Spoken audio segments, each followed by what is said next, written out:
Të dashur dëgjues të Radio Maris, ju ftojmë të ndiqni emisionin Lexo Biblën me ne, me komentim biblik nga Don Simo, pikpamje katolike.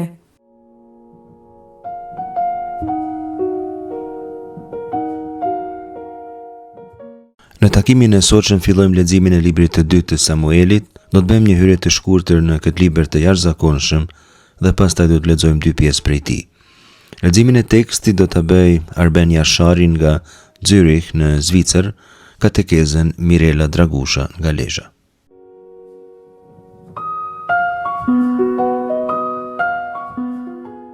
Libri i dytë i Samuelit, e përsërisim, është një libër i njëjtë me librin e parë të Samuelit.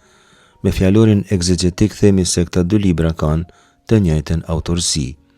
I përket profetëve të hershëm në ndarjen e Biblës hebraike, në vijim Rishonim e quajnë ata, bashkë me librin e Josuehut, të gjyqtarëve dhe me dy librat të mbretërve. Ndarja në librin e parë dhe të dytë të Samuelit, e kemi thënë tashmë në hyrjen e librit të parë të Samuelit, e ka burimin tek përkthimi greqisht i të 70-ve, Septuaginta.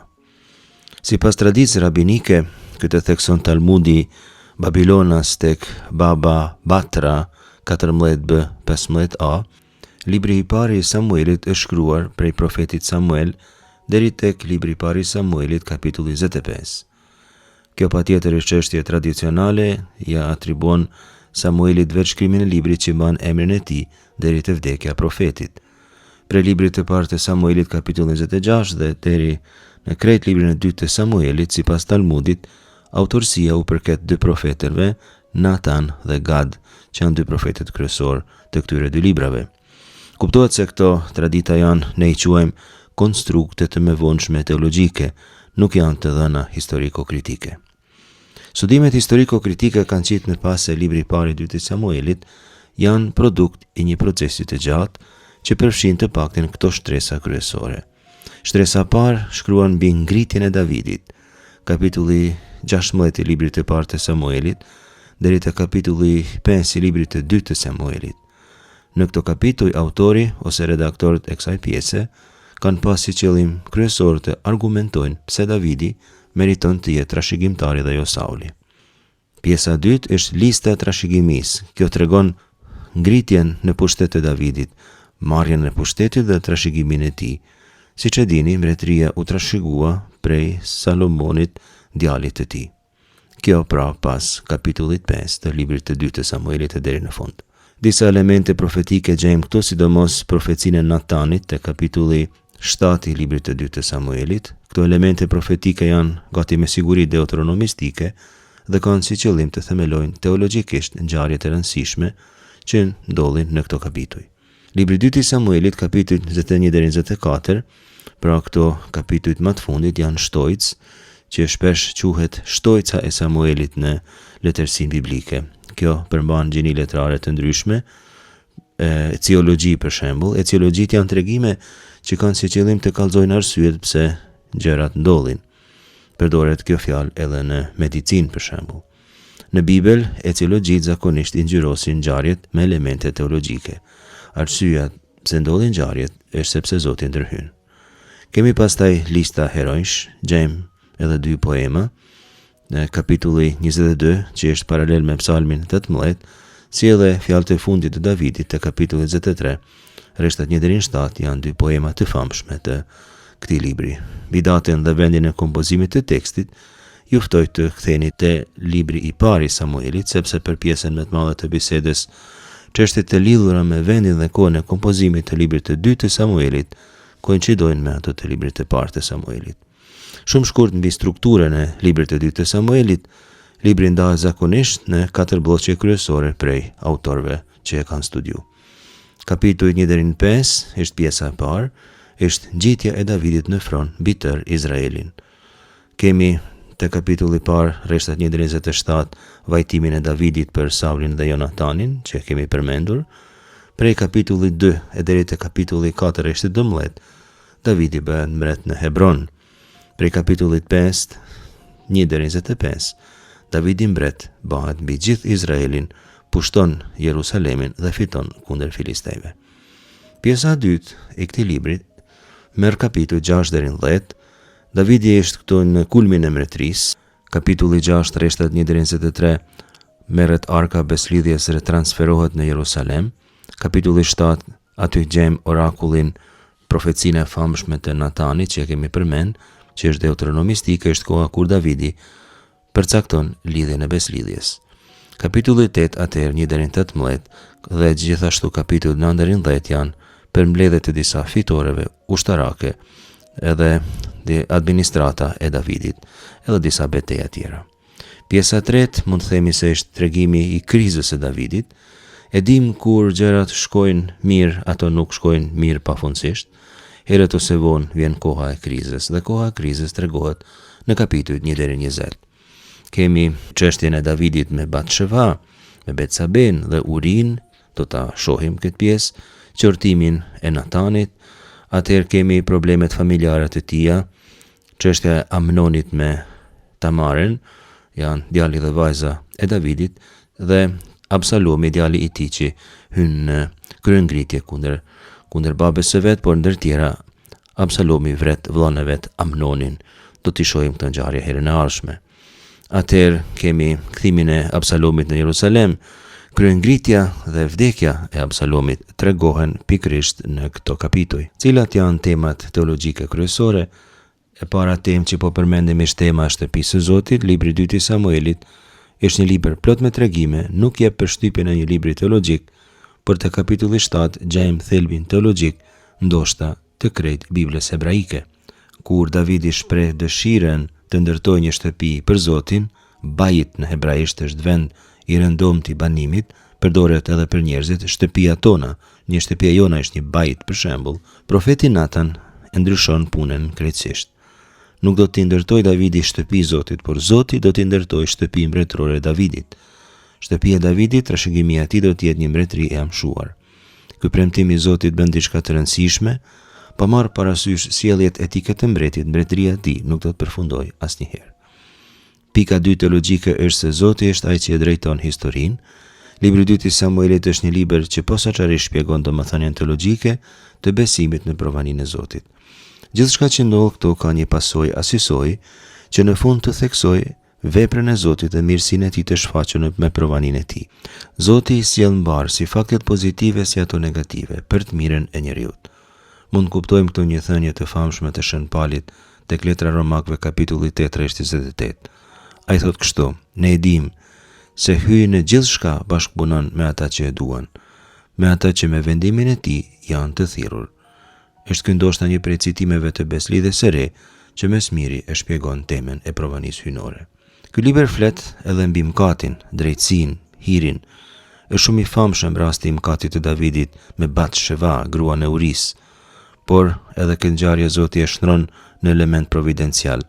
Batsheva, Betsabeja, që është e përkthyer në shqip, është nëna e Salomonit, trashëgimtarit mbretëror. Edhe këtu gjejmë elementin e paradoksit. Ky ishte djali i fundit që i lind Batsheba, të paktën sipas librit të parë të Kronikëve, kapitulli 3 rreth 5.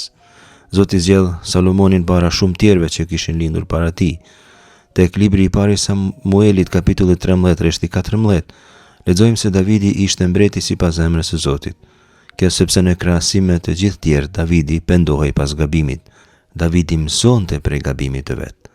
Tek libri 2 i Samuelit, kapitulli 12 rreth 13, theksohet se Zoti ja ka falur mëkatin, por libri 2 i Samuelit, kapitulli 12 rreth 10, na zbulon diçka jetësore. Shpata nuk do t'i ndahet asnjëherë shtëpisë së tij. Është metaforë e sfidave të jetës me cilat mbreti duhet të ballafaqohet. Ballafaqohet mbreti e ballafaqohet secili njeri.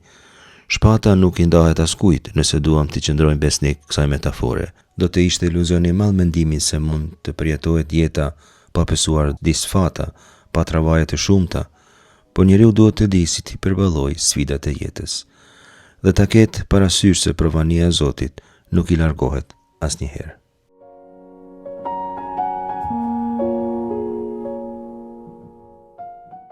Nga libri i 2 i Samuelit, kapitulli 5, rreshtat 1 deri në 5. Atëherë erdhën të gjitha fiset e Izraelit të Davidit në Hebron dhe i thanë: ja, ne jemi ashtë i yt dhe mishi i yt. Po edhe më parë, kur Sauli ishte ndrejt i ynë, ishte ti ai që i drejtoje të gjitha lëvizjet e Izraelit. Edhe Zotit e ka thënë, ti du të akullotesh popullin tim Izraelin dhe ti du të jesh prirs mbi Izraelin. Po ashtu erdhen edhe të gjithë plesht e Izraelit të mbretin e Hebron dhe Davidi mbret lidhi beslidhje me ta në Hebron e prarinë e Zotit. Ata e lyën Davidin mbret për mbi Izraelin. Davidi kishte 30 vjet kur filloi të mbretroj dhe mbretroj për 40 vjet. Në Hebron mbretroj mbi Judën 7 vjet e 6 muaj, kurse në Jerusalem mbretroj 33 vjet mbi bar Izraelin dhe Judën.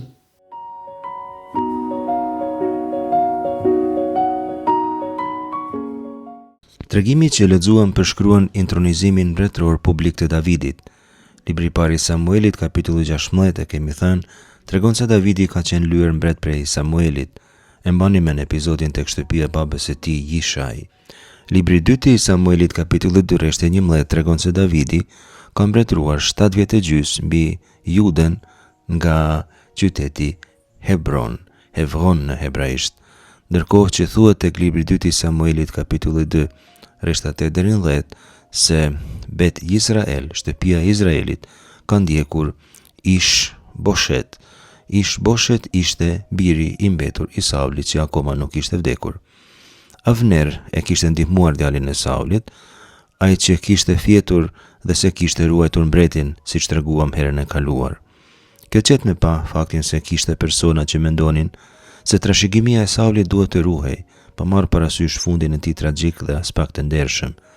Por tek libri i dytë i Samuelit, kapitulli 8, tregohet se Avneri vdes, edhe ai i vrar, sikurse edhe djali i mbetur i Saulit, Ish Boshet, te kapitulli 4.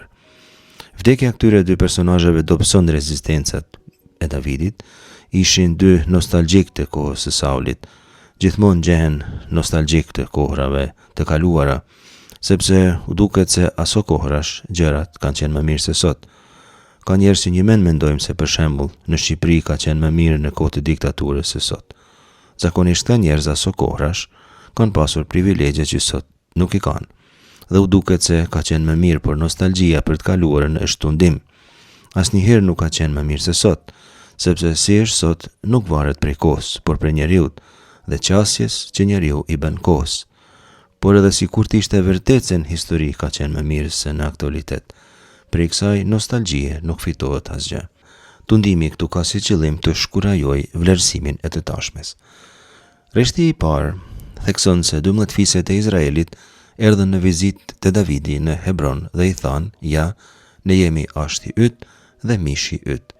Mënyra se si hebraishtja e shpjegon ardhin e tyre është se, sikur se thot në tekstin origjinal, kol shifte Izrael erdhen tek Davidi në Hebron, të gjitha fiset e Izraelit.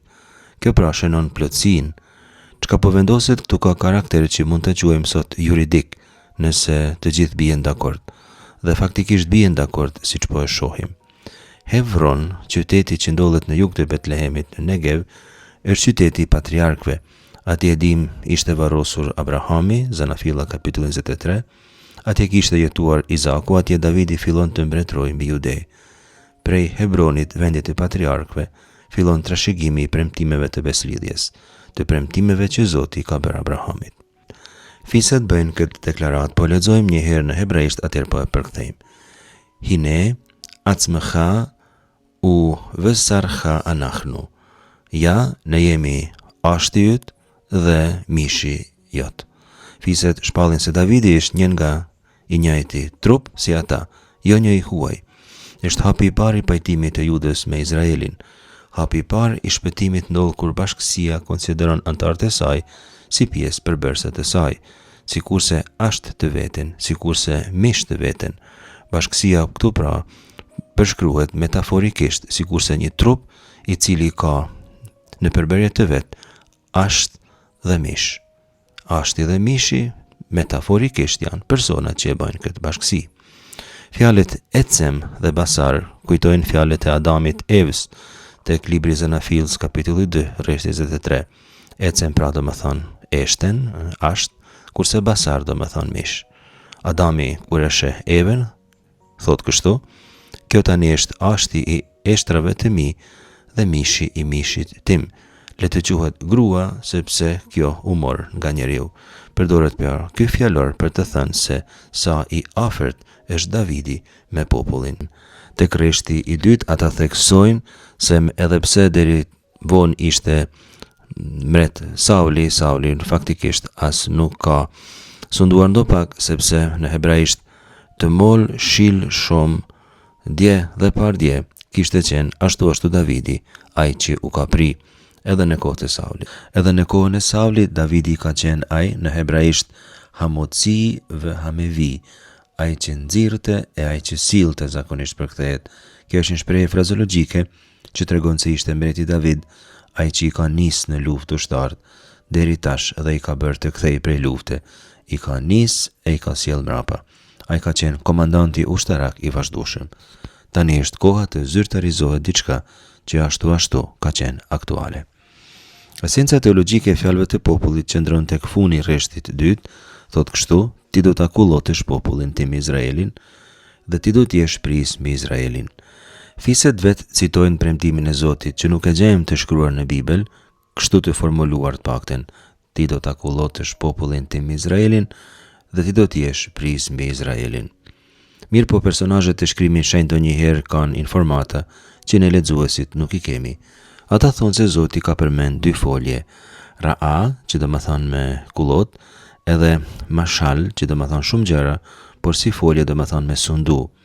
Njësoj edhe folja Malach do të thonë me mbretëru. Sidomos metafora bariut është e rëndësishme sepse Jezusi e përdor shpesh. Mbreti nuk është thjesht hegemon mbi popullin, por është kujdestar dhe ushqyes.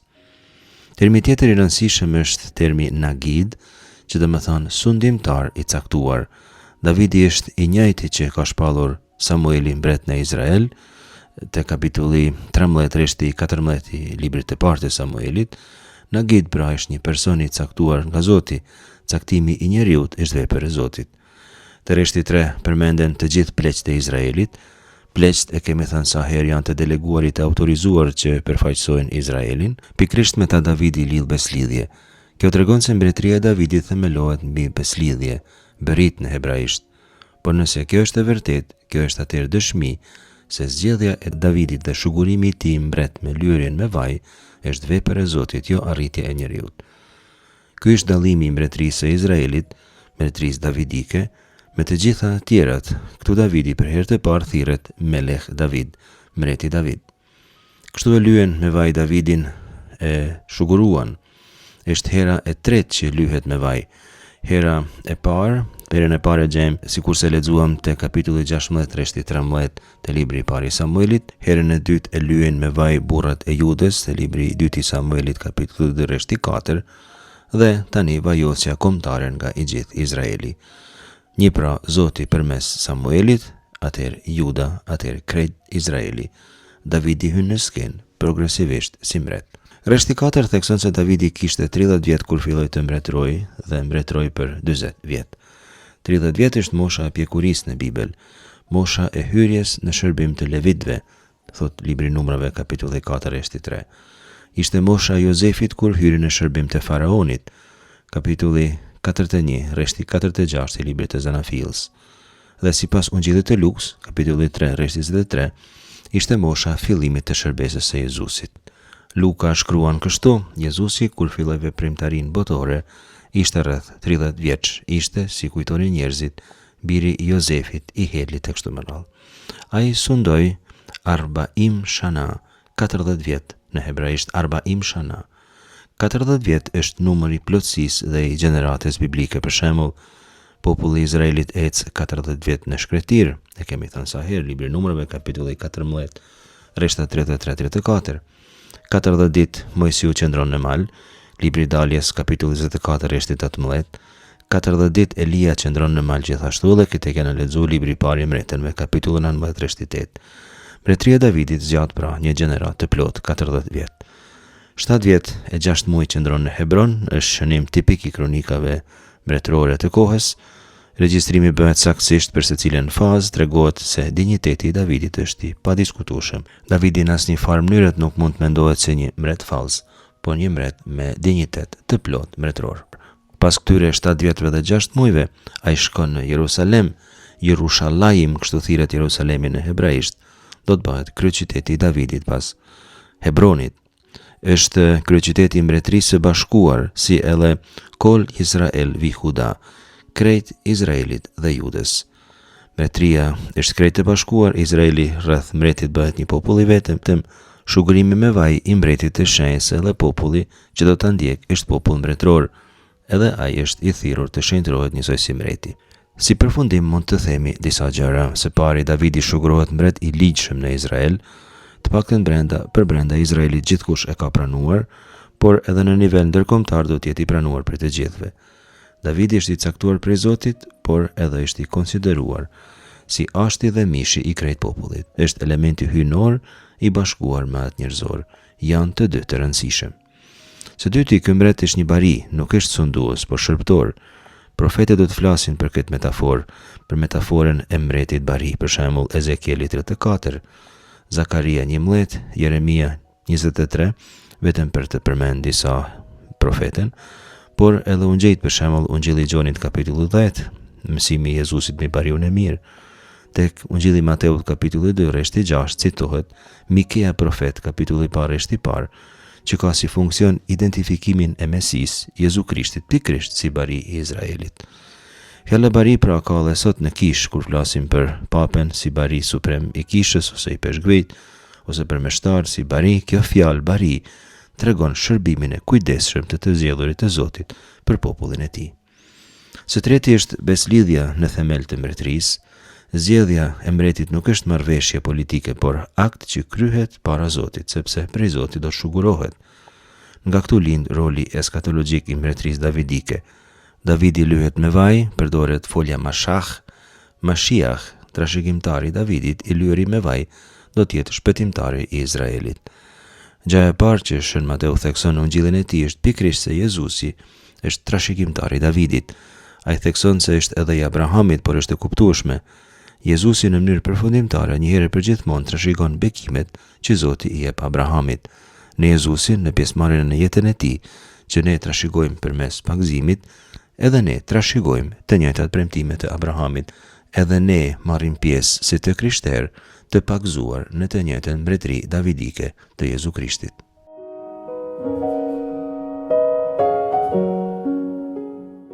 Nga libri i dytë i Samuelit, kapitulli 7, rreshtat 1 deri në 9. Tashti, kur mbreti Zurit të banoj në shtëpinë e vet, e kur Zoti i dha paqe gjithkund nga armiqtë e tij përreth, i tha Natanit profet: "Apo e sheh, unë banoj në pallat prej qedri, ndërsa arka e hyj qëndron e vendosur në lëkura." Natani tha mbretit: "Gjithçka që ke në mend të bësh, bëje patjetër, sepse Zoti është me ty." Por se mua atë natë, Natanit i që drejtuar kjo fjalë e Zotit: "Shko e thuaj shërbëtorit tim Davidit, kështu thot Zoti, po a thua ti do të më ndërtosh një shtëpi për të banuar? Por unë nuk kam banuar kur në shtëpi që prej asaj dite që nxorra Izraelin prej tokës e Egjiptit deri në këtë ditë, por endesha në tend të banish me të banish, në për të gjitha ato vende që i përshkrova mbi të Izraelit. Ai kam thënë ndonjëherë prej gjyqtarëve të Izraelit, të cilët i kisha urdhëruar të kollot popullin tim Izraelin, pse nuk më ndërtuat shtëpinë pe qedri? Tani, kështu mi thuaj shërbëtorit tim Davidit, kështu thot Zoti i ushtrive, unë të kam marrë ty prej kollotave ku ruaje grigjat për të qenë prirës mbi popullin tim Izraelin, dhe qesh me ty gjithkund nga do udhtove, i shbiva të gjitha armiqtë e tu para fytyrës sate, dhe emrin tënd e bëra të madh si emrin e të mëdhenjve që janë mbi tokë."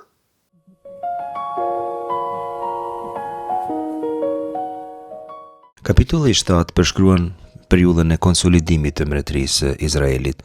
Davidi ka marrë Jerusalemin, kapitulli 5, 6 deri 9, ka sjell arkën në Jerusalem, kapitulli 6, dhe ka sjell paqen e Izrael, kapitulli 7, rreshti i parë.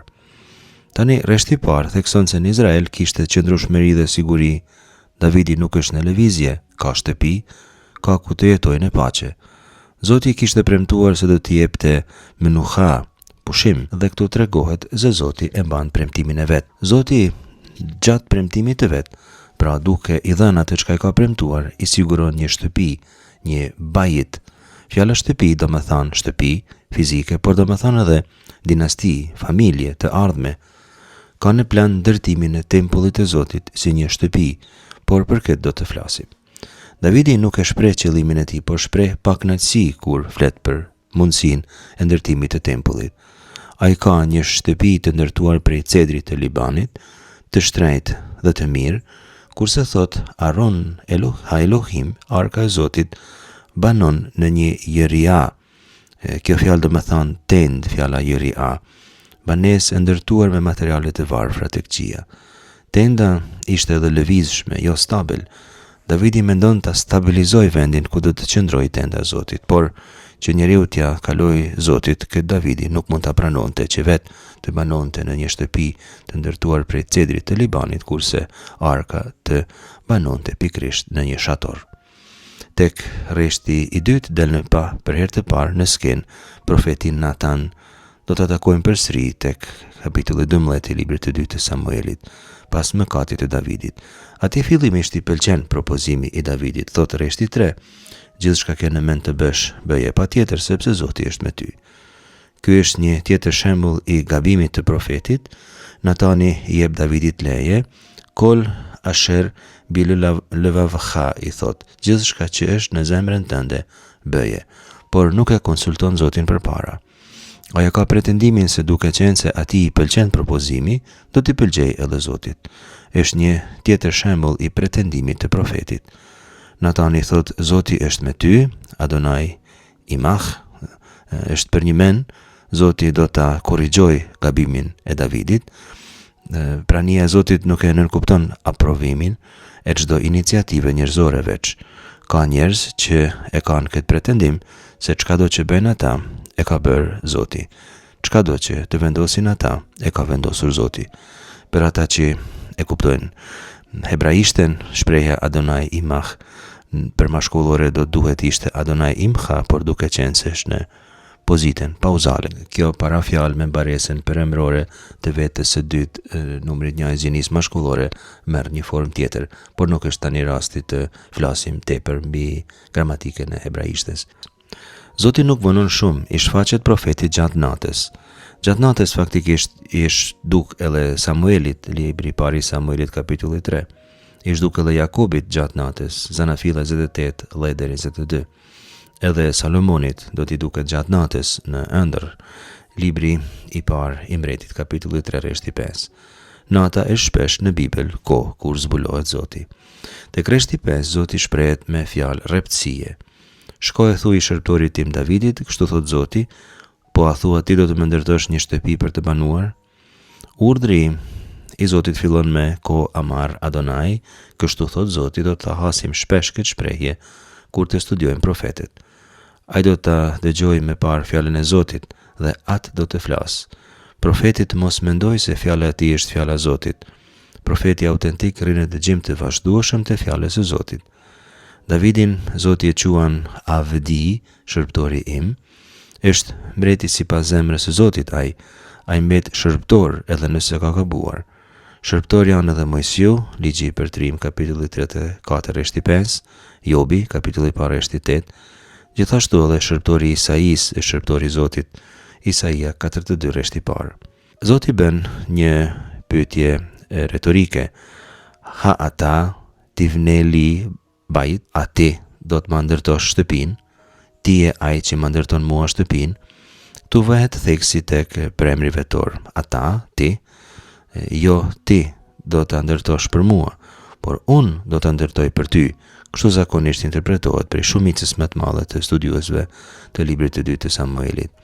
Këtë thot Zoti tek rreshti 11 i kapitullit 7. Pra, ndron roli krejtësisht dhe ndron në mënyrë të qëllimshme. Davidi donte ta ndërtonte shtëpinë për Zotin, por Zoti është ai që do ta ndërtoj një shtëpi për Davidin. Rreshtat 6 dhe 7 përkujtojnë përvojën e shkretirës. Zoti thekson se gjatë asaj kohe ka qëndruar në mesin e popullit, e ka ndjekur popullin, i ka qëndruar afër. Rreshtat tjerë theksojnë identitetin e Davidit dhe identifikimin e tij me një bari. Zoti e ka thirrur ndër bari, sepse ai dëshiron të jetë bari i popullit të vet, sepse populli ka nevojë për Zotin dhe i zgjedhuri do të jetë përfaqësuesi i tij, si profeti, si mbreti.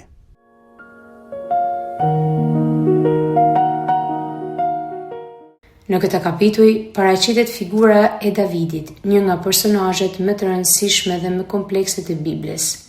Ai është gjithashtu autori shumë psalmeve. Jeta e tij përshkruhet kryesisht në librat biblik si libri i parë i Samuelit, libri i dytë i Samuelit, libri i parë i Kronikave dhe në librin e psalmeve. Figura e Davidit zën një vend qendror në historinë biblike të Izraelit. Jeta e tij nuk përfaqëson vetëm historinë e një mbreti, por edhe rrugëtimin e një njeriu të zgjedhur nga hyj, i cili kaloi nga jeta e një bariu të thjeshtë në fronin mbretëror të Izraelit. Gjatë këtij rrugëtimi, ai përjetoi fitore të mëdha, sprova të shumta, rënien në mëkat dhe një pendim të sinqert dhe të thellë. Sipas të dhënave biblike, Davidi jetoi rreth viteve 1040-970 para Krishtit. Ai mbretëroi mbi Izraelin për afërsisht 40 vjet dhe konsiderohet një ndër mbretërit më të rëndësishëm dhe më të lavdishëm në historinë e popullit hebre. Koha në të cilën jetoi Davidi ishte një periudhë ndryshimesh të mëdha për popullin e Izraelit.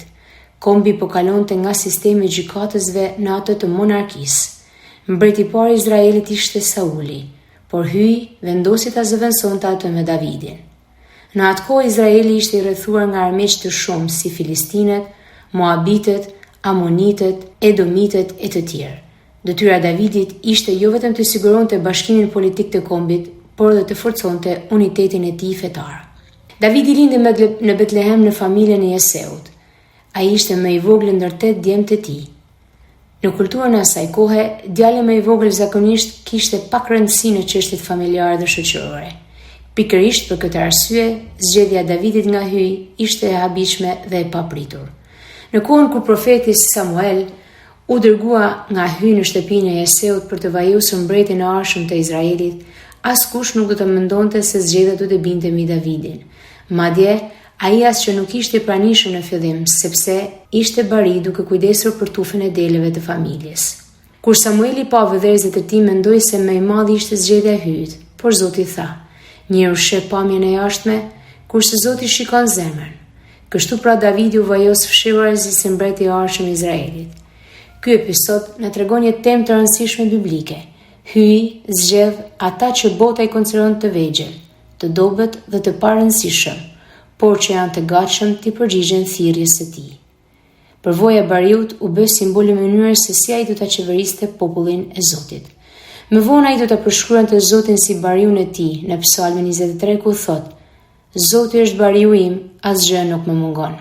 Kjo mund të jetë edhe një nga arsyet pse Jezusi më vonë e përdor figurën e bariut për ta përshkruar veten si bariu i mirë.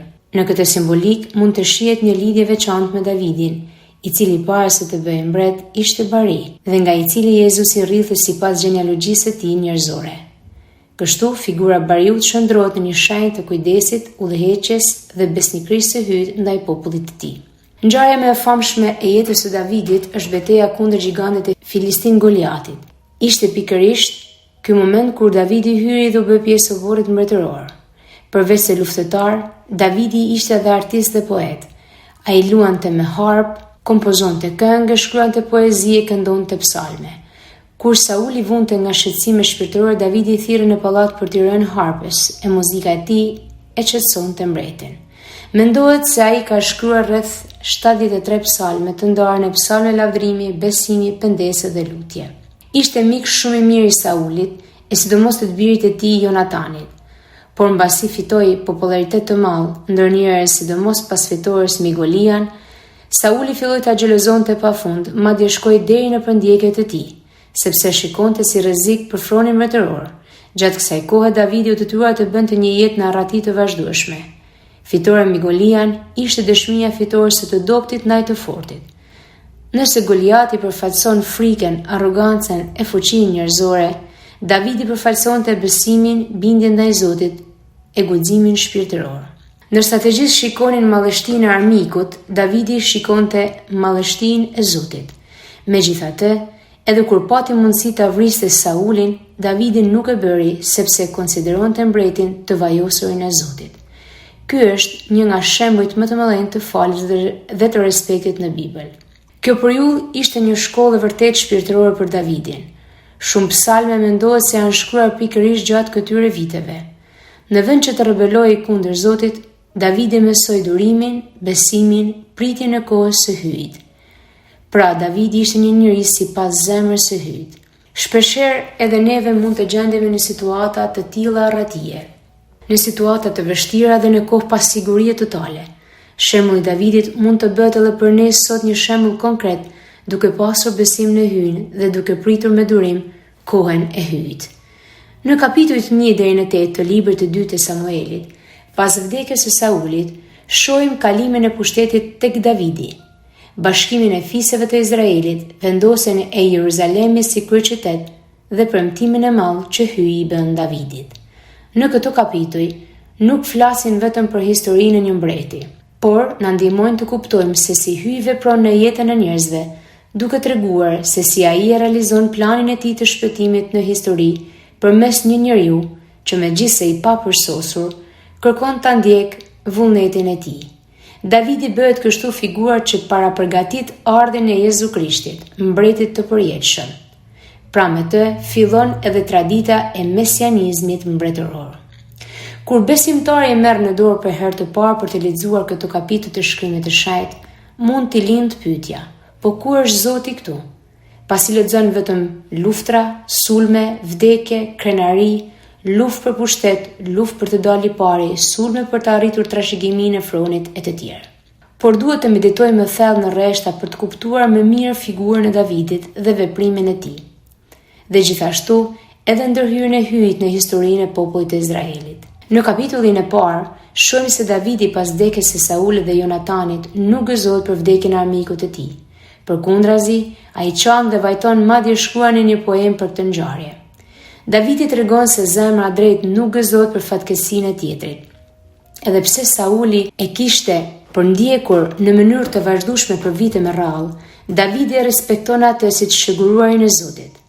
Mesazhi që na vjen neve sot është se shpesh njerëzit gëzohen kur dikush që i ka lënduar person humbje, ndërsa Davidi na mëson faljen, respektin dhe mëshiren. Jezusi do ta çojë me tej këtë mësim në plotësi kur thotë: "Duheni armiqtë tuaj dhe luteni për ata që ju përndjekin." Mateo kapitulli 5, rreshti 44. Ky është një moment për të reflektuar edhe për ne. A di të fal kur më lëndojnë? A lutem për ata që më kanë bërë keq? Në kapitullin e 2 shohim që Davidi zgjidhet mbreti i Judes në Hebron duke vajosur nga burrat e Judës. Fillon një periudhë konfliktesh dhe pasigurie që zgjasin disa vite. Megjithse Davidi ishte i shëguar nga hyji shumë kohë më parë, ai nuk përpiqet ta marrë pushtetin me forcë. Ai pret kohën e Zotit. Kjo është një nga virtytet më të mëdha të Davidit. Ai beson se ajo që hyji ka premtuar do të realizohet në kohën e duhur. Kjo periudhë na tregon se planet e hyjit realizohen gradualisht. Shpesh duam që gjithçka të ndodhë më njëherë. Shpesh besimtarët të humbin durimin kur nuk shohin më njëherë frytet e lutjeve apo të sakrificave të tyre. Por hyji nuk vepron sipas kohës tonë, por vepron sipas kohës së tij. Ai edukon zemrën tonë përmes pritjes. E në Bibël kemi shumë figura biblike të cilat kanë pritur me durim. Abrahami, Jozefi, Mojsiu e së fundmi Davidi. Edhe ne jemi të thirrur të presim me qëndrueshmëri dhe me besim në planin e hyjit. E përpara nesh në këtë moment na shtrohen pyetja: a di të pres me besim e me durim kur gjërat nuk shkojnë sipas planeve të mia? A e besoj se hyji po vepron edhe kur unë nuk e shikoj? Në kapitullin 5, pas shumë vitesh përndjekje e përpjekje, do të shohim se si ai arrin të bashkojë krejt popullin dhe të ketë fituar një pranim të përgjithshëm, për të vendosur kështu fronin e tij në Jeruzalem. E Davidi bëhet mbreti i Izraelit përsëri në Hebron. Ai pushton Jeruzalemin dhe bëhen kryeqytet të mbretërisë. Jeruzalemi bëhet kështu jo vetëm qendra politike, por edhe fetare e popullit të hyjit. Jeruzalemi do të ketë kështu një rol të veçantë në historinë e shpëtimit, sepse aty do të ndërtohet tempulli, aty do të predikojë Jezusi, aty do të vdesë dhe do të ringjallet Krishti, aty do të lindë kisha në ditën e rreshajve. Në Bibël, Jeruzalemi nuk është thjesht një qytet, ai është simbol i vendit ku hyji banon me popullin e vet. E pyetja që na shtrohet në këtë moment, A i vendos hyjë në qendër të jetës tënde? A punoj për unitetin në familje në komunitet? Në kapitullin 6, Davidi dëshiron të vendos arkën e beslidhjes në Jeruzalem, sepse arka ishte shenja pranisë së hyjit mes popullit. Kjo është një nga ngjarjet më të bukura të gjithë kapitujve 1 deri në 8. Arka përmbante pllakat e ligjit dhe ishte shenja pranisë së hyjit mes popullit.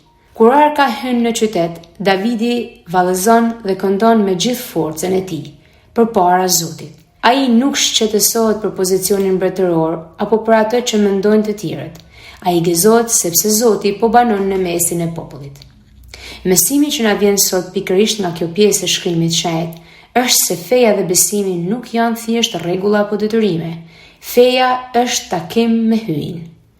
Kur njeriu e përjeton vërtet praninë e hyjit apo takimin me hyjin, zemra mbushet me gëzim. Një gëzim që nuk arrin dot ta përshkruaj me fjalë. Dhe për atë person që përjeton një gjë të tillë, nuk ka më vlerë asgjë tjetër, përveç se hyjit e ndjekjes dhe shpalljes së tij kudo. E pyetja që na shtrohet në këtë moment, a jetoj unë fen time me gëzim? A kam unë turp ta dëshmoj besimin tim? Në një homili Papa Francesku ka theksuar se gëzimi krishter është frymëmarrja e krishterit. I krishteri të cilit nuk i gufon zemra nga gëzimi nuk është krishteri i mirë. Gëzimi është frymëmarrja e krishterit dhe mënyra e tij të shprehurit. Nuk shitet e as nuk blihet. Nuk bëhet me zor, por është fryt i shpirtit shenjtë. Gëzimi i zemrës është dhuratë e shpirtit.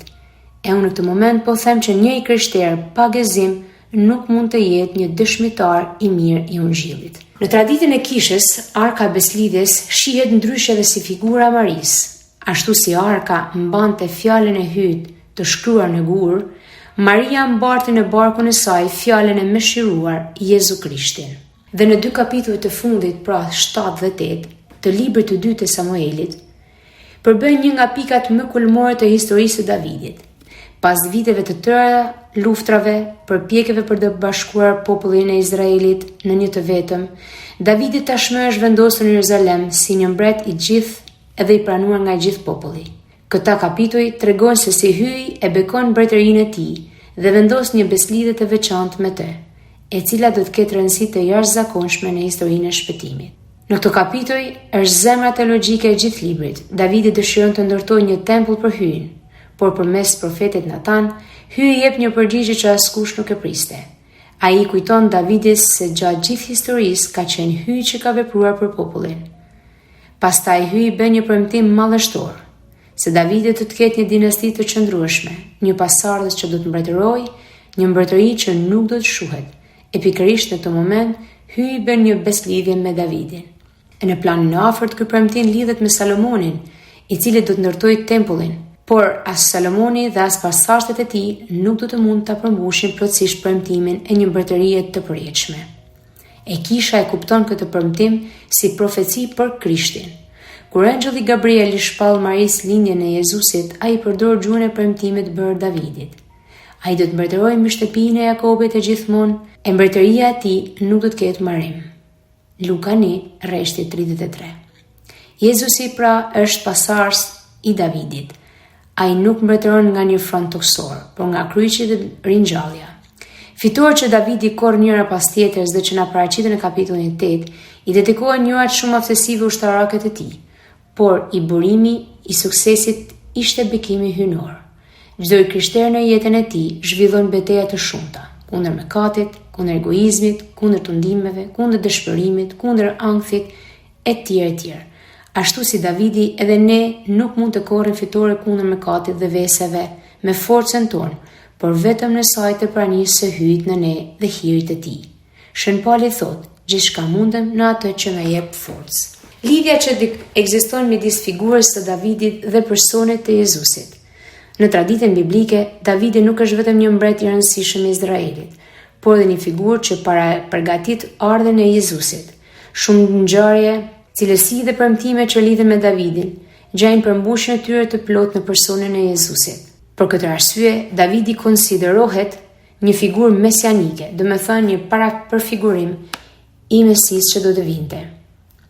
Si Davidi ashtu edhe Jezusi lindën në Betlehem, i pari zgjedhur për të bashkuar popullin e Izraelit në një udhëheqës të vetëm, ndërsa i dyti për të udhëhequr popullin e hyjt drejt shpëtimit. Kjo lidhje nuk është rastësore, por tregon vazhdimsinë e planit të Zotit në histori. Davidi u vajos mbret nga profeti Samuel, ndërsa Jezusi është i vajosur për sosur hyjt, pra Mesia. Një tjetër lidhje e rëndësishme është ajo e Bariut. Pra para se të bëjë mbret, Davidi kujdesej për tufën e deleve. Jezusi përdor të njëjtin imazh kur thotë: "Unë jam bariu i mirë." Ashtu si Davidi rrezikonte jetën për të mbrojtur delet nga egërsirat, ashtu dhe Jezusi e jep jetën e vet për shpëtimin e njerëzve.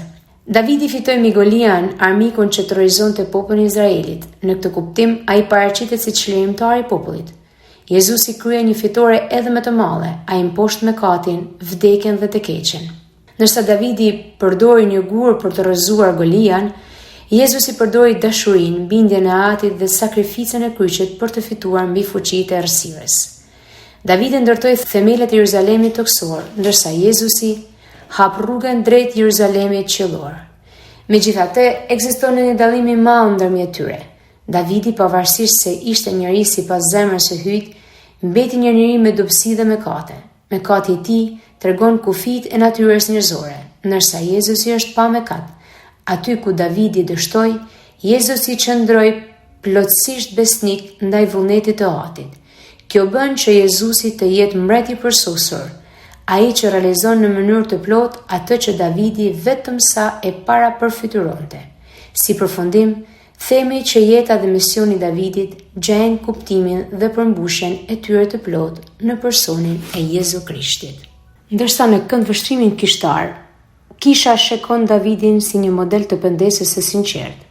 Edhe pse ai ishte mbret dhe i zgjedhur nga Zoti, Davidi ra në mëkat. Megjithatë, kur u përball me të vërtetën, ai nuk u justifikua, por e pranoi fajin dhe u kthye te hyi me zemër të penduar.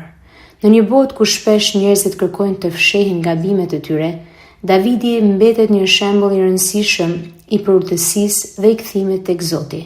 Për këtë arsye, Kisha përdor shpesh psalmin 51 në kohën pendestare, veçanërisht gjatë kreshbeve.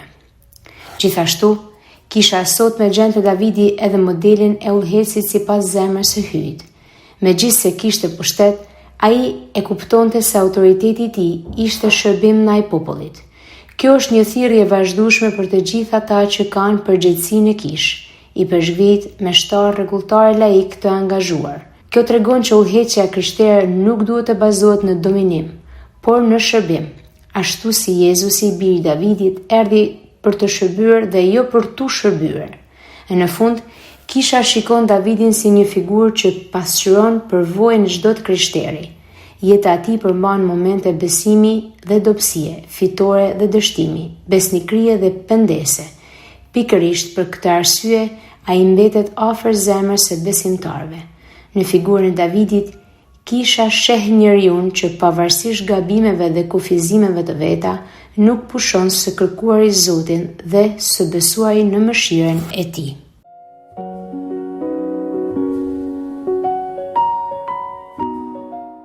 Në takimin e ardhshëm do ta shpjegojmë konceptin Mesi. Do ta shpjegojmë fjalën Mesi, por më shumë nga pikpamja letrare, gjuhësore. Do të mundohemi që prej kësaj pikpamje të kuptojmë edhe elemente teologjike. Për këtë arsye ju këshilloj shumë që ta dëgjoni me kujdes mësimin e herës së ardhshme, sepse është një mësim që ndihmon ta kuptojmë edhe aspektin mesianik të vetë Jezu Krishtit. Do të lexojmë gjithashtu pjesë prej kapitujve 9 deri në 17 të librit të dytë të Samuelit. Janë pjesë shumë të njohura, mëkati i Davidit e tjera. Ju këshilloj të lexoni të gjitha të shtëpia me qëllim që t'i kuptoni më mirë. Faleminderit shumë për sot për vëmendjen tuaj. Zoti ju bekoftë të gjithëve.